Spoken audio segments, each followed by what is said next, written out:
शिव पुराण में आज भक्त आज आपको भगवान शिव के लिंग एवं साकार विग्रह की पूजा के रहस्य तथा महत्व का वर्णन के बारे में बताऊंगा।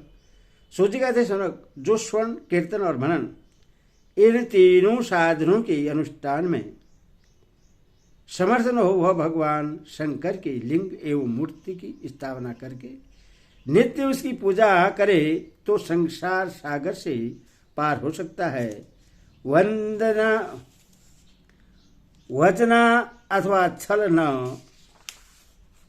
करते हुए अपनी शक्ति के अनुसार धन राशि ले जाए और उससे शिवलिंग अथवा शिव मूर्ति की सेवा के लिए अर्पित कर दे। साथ निरंतर उस लिंग एवं मूर्ति की पूजा भी करे। उसके लिए भक्ति भाव से मंडप, गोपुर, तीर्थ, मठ एवं क्षेत्र की स्थापना करे तथा उत्सव रचाए। वस्त्र, गंध, पुष्प, धूप, दीप तथा पुआ और साग आदि व्यंजनों से युक्त भांति भांति के भक्ष्य भोज अन्न नैवेद्य के रूप में संपृक्त करें। छत्र, ध्वजा, व्यंजन, चामर तथा अन्य अंगों सहित राजोपचार की भांति सब समान भगवान शिव के अंग एवं मूर्ति को चढ़ाएं।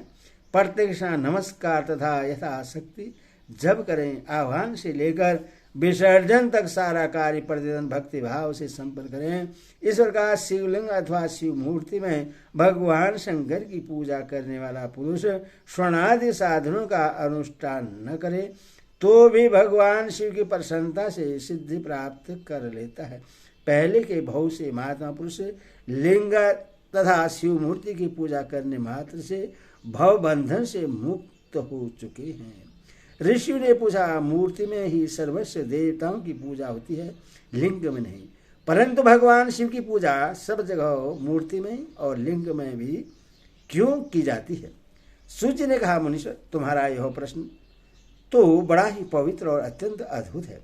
इस विषय में महादेव जी ही वक्ता हो सकते हैं।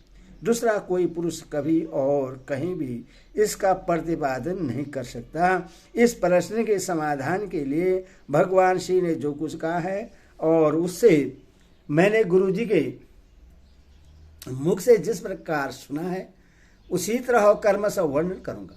एकमात्र भगवान शिव ही ब्रह्मा रूप होने के कारण निष्कल निराकार कहे गए हैं। रूपवान होने के कारण उन्हें सकल भी कहा गया है, इसलिए वे सकल और निष्कल दोनों हैं। शिव के निष्कल निराकार होने के कारण ही उनकी पूजा का आधारभूत लिंग भी निराकार ही प्राप्त हुआ है। अर्थात शिवलिंग शिव के निराकार स्वरूप का प्रतीक है। इसी तरह शिव के सकल या साकार होने के कारण उनकी पूजा का आधारभूत विग्रह साकार प्राप्त होता है। अर्थात शिव का साकार विग्रह उनके साकार स्वरूप का प्रतीक होता है। सकल और अकल समस्त अंग आकार सहित साकार और अंग आकार से सर्वदा रहे निराकार रूप होने से ही वे ब्रह्मा शब्द कहे जाने वाले परमात्मा हैं। यही कारण है कि सब लोग लिंग निराकार और मूर्ति साकार दोनों में ही सदा भगवान शिव की पूजा करते हैं। शिव से भिन्न जो दूसरे देवता हैं वे साक्षात ब्रह्मा नहीं हैं, इसीलिए कहीं भी उनके लिए निराकार लिंग नहीं उपलब्ध होता। पूर्व काल में बुद्धिमान ब्रह्मपुत्र सनत कुमार मुनि ने मंदराचल पर नंदिकेश्वर से इसी प्रकार का प्रश्न किया था। सनत कुमार बोले, भगवान शिव से भिन्न जो देवता हैं उन सब की पूजा के लिए सर्वदा प्राय वीर मूर्ति मात्र ही अधिक संख्या में देखा और सुना जाता है। केवल भगवान शिव की ही पूजा में लिंग और वीर दोनों का उपयोग देखने में आता है। अतः कल्याणमयी नंदिकेश्वर इस विषय में जो तत्व की बात हो उससे मुझे सब प्रकार से बतलाइए, जिससे अच्छी तरह समझ में आ जाए। नंदिकेश्वर ने कहा, निष्पाप ब्रह्म कुमार, आपके इस प्रश्न का हम जैसे लोगों के द्वारा कोई उत्तर नहीं दिया जा सकता, क्योंकि यह गोपनीय विषय है और लिंग साक्षात ब्रह्मा का प्रतीक है। तथापि आप शिव भक्त हैं, इसलिए इस विषय में भगवान शिव ने जो कुछ बताया है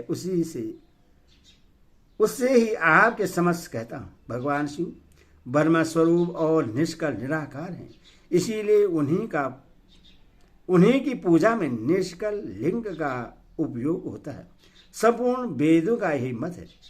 सनंत कुमार बोले, महाभाग योगेंद्र, आपने भगवान शिव तथा दूसरे देवताओं के पूजन में लिंग और वेद के प्रचार का जो रहस्य विभागपूर्वक बतलाया है वह यथार्थ है। इसलिए लिंग और वेद की आदि उपलब्धि का जो उत्तम वृत्तांत है उसी को मैं इस समय सुनना चाहता हूँ। लिंग के पार्कट्य का रहस्य मूर्ति पार्कट्य का रहस्य सूचित करने वाला प्रसंग मुझे सुनाइए।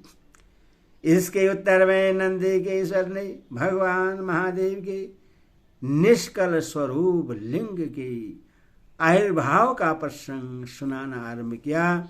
उन्होंने ब्रह्मा तथा विष्णु के विवाद, देवताओं की व्याकुलता एवं चिंता, देवताओं का दिव्य कैलाश शिखर पर गमन, उनके द्वारा चंद्रशेखर महादेव का स्तवन, देवताओं से प्रेरित हुए महादेव जी का ब्रह्मा और विष्णु से विवाद, स्थल में आगमन तथा दोनों के बीच में निष्कल आदि अंतरहित भीषण अग्नि स्तंभ के रूप में उनका आविर्भाव आदि प्रसंगों की कथा कही।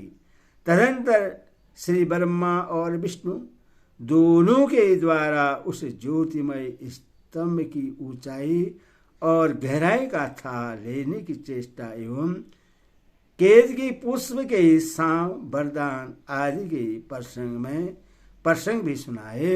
हरि ओम दशरथ।